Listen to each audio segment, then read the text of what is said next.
بله تماشاوان هجال سروی بابت هروها بابت جنیفه که گره هشتم یا دانستان جنیفه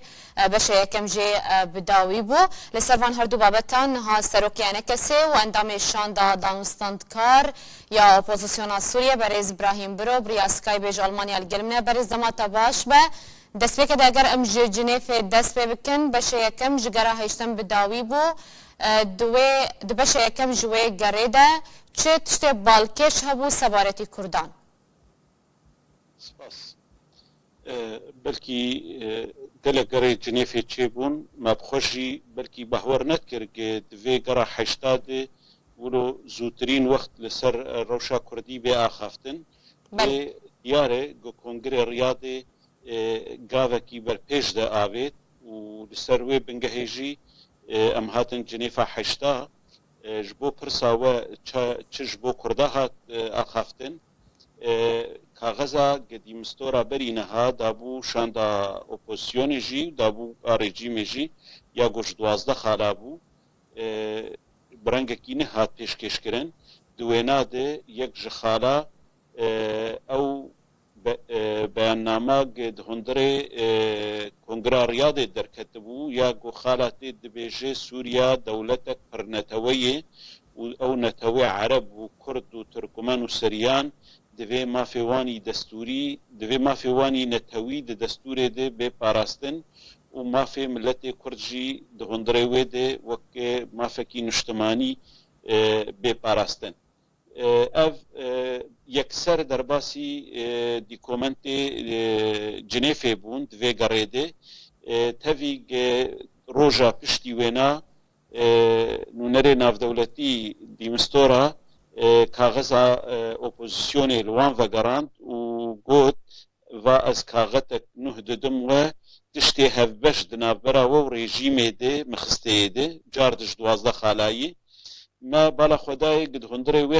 هندره وی کاغذانو ده او تشتی گول سر ما في ملت کرد هاتی گوتن جه درکتیه هنگی ما مداخلت کرن و ما گوت اف تشتکی نروایی و چینابه یکمین جار اپوزیسیون سوری به وی فرهبونه هان دیکومنتکی پیشکش دکی و بیجه سوریا دولتکی پرنتویه چینابه نونره ناف دولتی وی خاله درخینه جارا آدنی روژه دیکومنتک نو ما پیشکش کرد جار ده عینی خال ما درباسی دیکومنتی کرد و ما دیار کرش نونره ناف دولتی ره که اف خاله هان خاله کی گرنگه عمره وی 7 ساله نه 7 ساله و دوی افتش ده متحده به سر يعني سر به آخافتن هنگی مجبور بو گوت از دزانم گرنگیا ویرو شهان لی ده کاغذا رژیم ده تب بحث و تنرین لسر مسئله نتوا و سر مسئله کردی تنه گوتن او مجبورن ایجا دگره بیده مجبورن رژیم بپرسن که برسواتا لسر وانتشتا چیه حتانها افچه بویه روژا سیشمه یان چارشمه جارک دن رونشتنه گره حشتا دست بید باشه با مست ابراهیم اف یک تیواته که بلگنامه اپوزیسیون سوریه پیشکشی دیمستورا کرد که تیده دبیجه سوریه دولتک فرهنتویه اف یک تیواته که اف یک بوس دما نرازی بونا شان دا رژیم اسد کو امزانن بشار جعفری کنگره خوی روزنامه‌وانی ده گلک رخنل دیمستورا جیکر و گوت کاری ویتن ناوین کاریه و نابه که او خالان لگوری کفا خودینه ام بزانن چه ناوبرا رژیم و دیمستورا ده چه بو لیبه گمان رژیم گلک مهنا دکه گه بردوام نکه تشتی سرکه یه گودراغ هندن اتحاد خویا کرن جارک دن رژیم ده بیجه اپوزیسیون نبتوایی حاضره جارک ده رژیم ده بیجه چه ناب شرط و مرج هبن تاوی بیاننامه ریاده گلک خال زلال جی کرن ایجار دهندره جواتی قد نابرا دیمستورا و رژیم چه دبن لسر وی خالا پرنتوا هاتبه خفتن نه هاتبه ام نزانن لی جمر دیار کرن کومیتا دیمستورار کار دکه گرژیمه تو برسف ندایل سروی خالی بگومان نریناوی تو ند وی وگر شامه و پرس بکه که چه برسوی کاربه بده لسر مسئله سوریا دولتك فرنتوي باشه يعني ام دکارن جه آخفتنی تفهم که ما مستبراهیم که شانده رژیم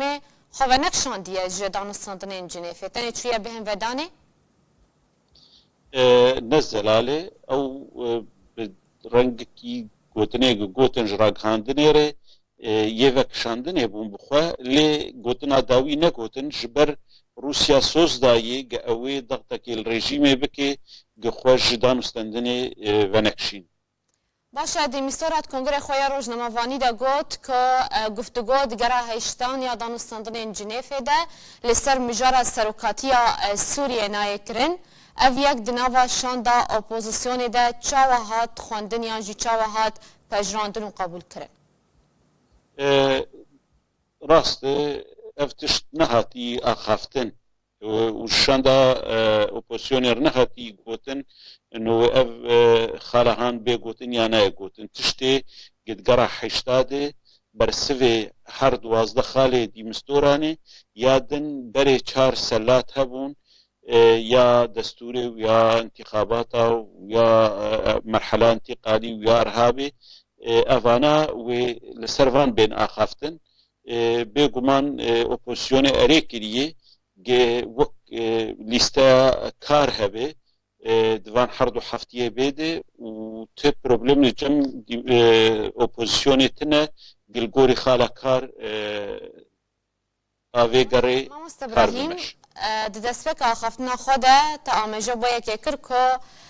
کنگره ریا دو هلا که هن پنگا و کن جگا و که پیشتر باوی جن لجنیفه و باندوراوی هبو چه باندورا ریا دو لسر گره هشتم یا جنیفه هبو تشتك سركه قد هات خواستن اليو اوبوزيسيوني بيكشاندي هرن او جي بيك هات يعني برينها مثلا منصة موسكو يا قاهرة شانديوان جدابون انها همو الين اوبوزيسيوني دي يكشاندي دي كاردكي جالي كي دي بريد هات قوتن انه هنك شرط ومرج هن جالي اوبوزيسيوني دي انها اوبوزيسيون دكاريبو توافقك لسر بيانك نوبك تيدي حمو آليين اوبوزيسيوني رازي بن وام دزان جيج آلية يعني كم كرنا او نرينا اسلامي نرينا عروبي يعني قوة لشكري اف تشتانا جي هناك يسفق بون ده كونغرا رياضي باشه ما مستا لسر بجداريا كردان ده جنيف هيشته هن رخنه هنه چالکوان و سیاست مدار گشتی رخنه لرجاء کم یا نونرین کردان لجنیف کرن و کام زانن دگرین بوری دین جنیف جبلی شان دادان و سندکار و دستیا بلند راوشکار هبون مافناس هبون راگهانکار هبون یین کرد جبرچه و جاره رجاء بجداربونا کردان لجنیف هشت کمه نا او تشتانا جارد وقت بري ويتشي ببن کنگره ریاضه خلاص بو و پشتی دروجا گراح هشتا دست بکر بله و شوردار می یاسایی ما پیشکش کربو لهنکی درنگی کت آنها دوین هفتیه بیده اوی حاضر به جالی کی دده اوی کار بکرن شورمنده چه عراق هندنه بن چه یاسایی بن يعني وكي خلقي كيدن پیشکش دکن ایماجی پیشکش ببه و ته پروبلم سروی خالی تنهی يعني او حري راحته تاني هبونا فرمي يا انجمن اجتماعي كردي يكمين جاره جب نافي انجمني كرد كهفن جنيفه ده يعني بري ام بنونرتيا ائتلافي درباز دبون وقت بشك جي ائتلافي انا هاش خوان بشك جي ائتلافيني ليه في جاري يعني هندري متحدة ده وتعريف بوي انه شاندا اوبوزيسيوني يكج ائتلافي يكج هيئة تنسيقي يك جي منصة موسكو يك جي منصة قاهرة يك جي فصائل عسكرينة يك جي جناية ولوجي تعريف كريه يك جي انجمنان اجتماعي كردية وك مكونكي حاضر بوي اف قاوكي بيشم باش شما يعني هندا كاز دقوتن كسايتيا تابريز ابراهيم برو وكو كسايتيا كسربوخا آمده بوينه وكو انجمنان اجتماعي كرد لسوريا از خوازم توی كيجي اشكرا وديار بكرج هر كسيره توكو سروكي انا كسي باش دار لجنيفه بري از خوازم بيشم بري كونغرا رياض تشيب ما سردانا رياض كر وما سردانا عربستان سعودي كر وام ما دو تشتواستن يكجي جنو نرتيا انجمني وك انجمن حاضر بي يا دجي ديكومنتي جهندري كونغرا رياض در كيفن نوك رياضه كيفن وحكومه سعودي او سوزدا كاربي او كيمانيا تشيد به هجماره هندكيا جوج انجمني دندري ائتلافي حاضر دبه هناكي تعويض بكي ليد عيني وقتي دقوت وما هنجي جي خلكي خرج دوستي خرج قوت كونغرا رياضي جبو تشي بوي بريارا 2024 دبيجي جرك الين اوبوزيسيوني يجو بريد دستايا بلندبون ومنصه موسكو ومنصه القاهره تب ببن يك شان جبر ولوجي نكاريبون بشينن دو حر مكونكي ولوجي دو مكوني كرد لي بخود فخواندنه ده اس بخو وك سروكي انجمن اجتماعي كردي فرمي هاتم خواستن افجالي كي كونغرا رياض ده ياد دوا وقتي هالبجارتنا دستايا بلند شيبويه ام دناف كسي سر بخود نكهتن هالبجارتنه ده يعني حفتي كسي سر بخوا هالبجارتن شيكرنه اما يك شخص كوتا انجمن اجتماعي كردي مجهه خوا تستنديه اساسيا وقتی شاندا دانستندنی چه بویه وک انجمن اجتماعی کردی جارد مجه خودید گرتیه ایجار هگر افتشتانا بجم تشتکی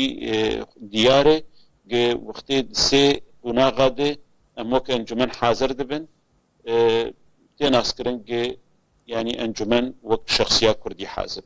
باش مامۆستا ابراهیم پرسک منی دنجی هەیە لێژ دەروی بابەتا جنێفێ ئەگەر تا راپۆرتا me guhdarî kirbe ya hevpeyvîna rojnameya Anadol gel Talal Silo berdevkêberê Hêzê Sûriya Demokratîk got cuda bûye û nihal Tirkiye dimîne Talal Silo behsa nehîniya şandina çekan ji aliyê Amerîka ji bo PKK li Sûriyê kiriye û dibêje Amerîka herdem çek dibin navê Sûriya Demokratîk yan ji hevpeymaniya Erebî ji PKK re çand nek bi navê PKK lê bi navên din wekû Sûriya Demokratîk yan jî wekû hevpeymaniya Erebî ev yek ji aliyê we de çawa tê xwendin بێگومان ینی ئەم دزانن هەنگی وەختی مەژی ئەمریکی ددیتن و ئەمریکی لەسەر ڕاگەهاندنیشی دبێژێ ئێمە ئەم نادەم پەکەکە یا پێیەدە هێزی سووریا دەموقرات هەنێ و ئەف سیاسەتا ئەمریکا دیار بوو کاربێ هێزی گرێدایی پێدێ پەکەکێ ينجي بنافي سوريا ديمقراطي لدجي داعش لرقا شربكن لمن بجي شربكن اليكاري امريكي روجا كيجي نسكنين يعني نتشتكي نهي طلال سلود بيجي بله گلک سپاس با تبلیغونه تاج آلمانیا بریا سکایب سروک انجمن اجتماعی کرد لسوریه و اندام شاندا دانستاندکار یا اپوزیسیون سوریه لجنیف برز ابراهیم برو تلگن مبو